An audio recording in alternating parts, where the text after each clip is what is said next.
Hello mga tol, this is Scorpionite TV and welcome to my channel. Hey there.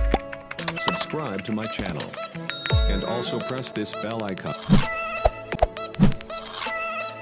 And for today's video is gagawa tayo ng unboxing. Yan. Meron kasi akong na-order sa online reseller na keyboard. Keyboard siya ng keyboard siya ng cellphone. Kaya unbox lang natin. Wala siya kasi hindi siya naka-sealed kasi binuksan na nila to. Binuksan na nila to yung box kasi sinubukan na nila din. Kasi hindi daw nila kukunin kapag hindi subok. Kaya subukan din natin. Buksan lang natin yung yung product. Ito yung natin. Second hand na ito. Pangalawa na tayong bukas nito kasi binuksan na to ng reseller. Kung sino gusto mag-order nito, pwede naman kayong mag-order. Pwede siya sa mga cellphone na may OTG. Sinubukan ko na din to. At hindi siya pwede kapag yung cellphone mo ay walang OTG. Basta na-try ko na lang ng ganon. Is yan. Ito yan siya. Uy, may manual pala. May manual sa dito. Yan, ito yung pwede nyo pagkunikan. Yan.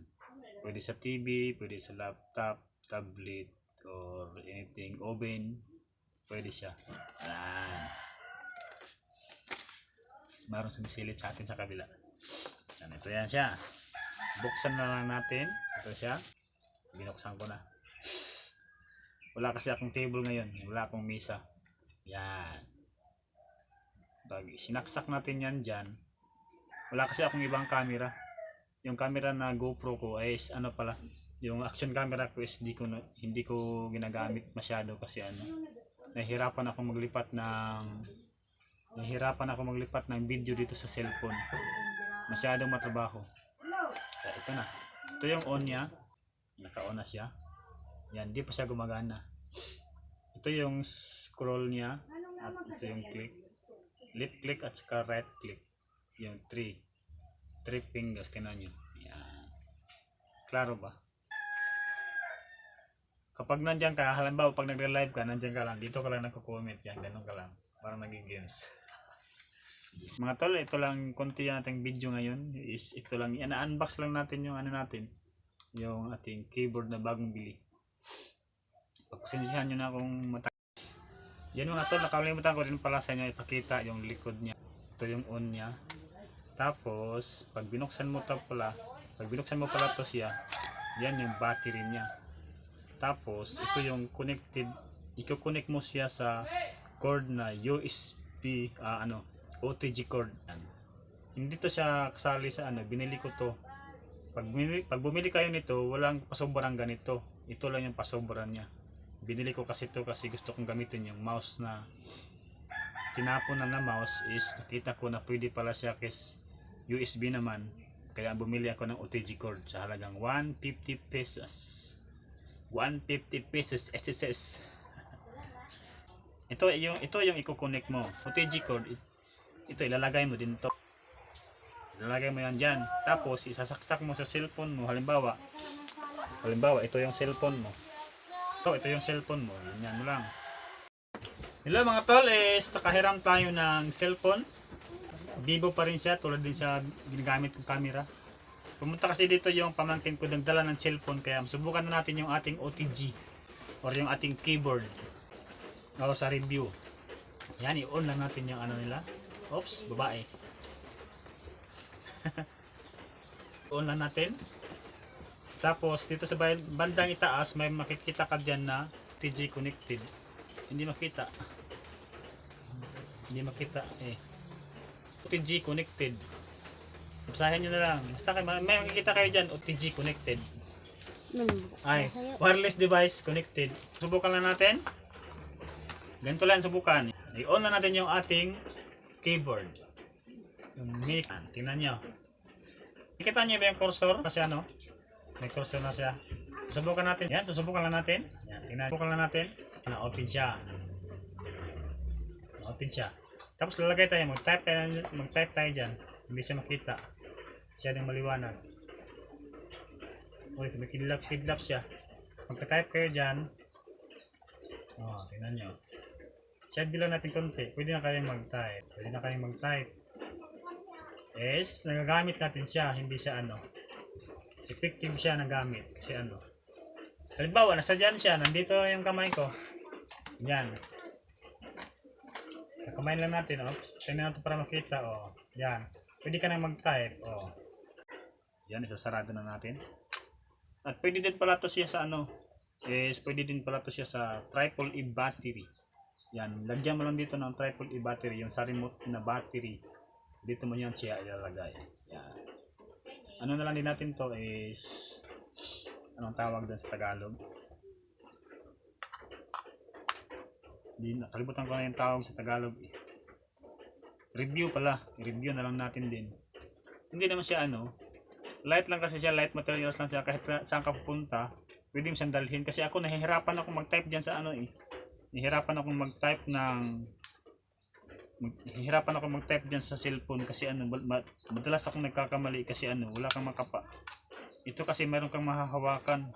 Pag pinindot mo na yung litra, hindi na mababago yung litra. Pag pinindot mo yung pag pinindot mo kasi yung in dyan sa pag pinindot ko yung in dyan sa cellphone ko is napipindot yung in, kaya nagkakamali ako madali, lalo na pag nagmamadali kang mag-chat. Kaya dito na lang yung mga video na to. Tagal na din akong walang upload kasi meron pala talaga akong violation kay Lulo. May violation talaga pala tayo kay YT, kaya tayo walang upload. Kasi nag-upload naman ako ng regular in several days, and every other days dapat yung upload ko, pero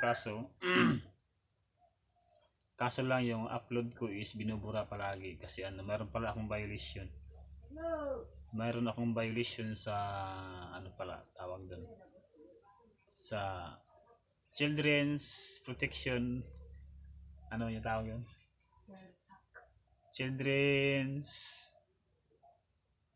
Nakalimutan ko na. Children's Privacy Protection Act.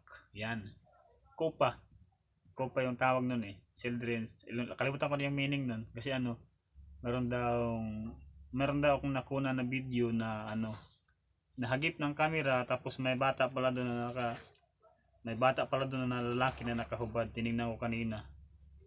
Kaya nila binura. Pinareview nila sa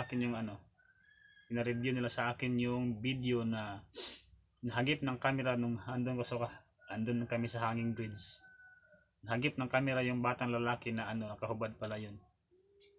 Hindi ko na malayan, kaya pinasilip nila sa akin kung saan ako nagkamali. Kaya tanggap naman natin yun. Wala na tayong karapatan magreklamo kasi yun naman pala yung totoo.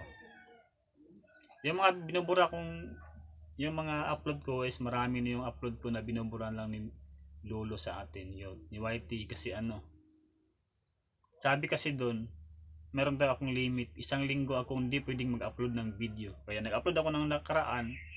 Nag-upload ng video. Hindi pumapasok. Sa 3 upload ko na video, isa lang yung pumapasok. Tapos, ngayon ko lang nabasa yung email para sa akin na ganun pala nangyayari. Di pala pwede ako mag-upload kasi meron pala akong violation. Kaya hanggang dito na lang ang video na ito kasi masyado nang mahaba. Hindi na ito related sa ating unboxing. Isa lang itong kasi baka nataka yung iba na wala na akong upload, baka sinabi nila, iniisip nila na hindi na ako active. Hindi talaga, minsan din hindi ako active kasi wala din itong pangload. Mahina yung pangload natin dito, is mahirap lang tayo. Kaya maraming salamat sa panonood. Maraming salamat sa panonood ng aking video, at hanggang sa muli.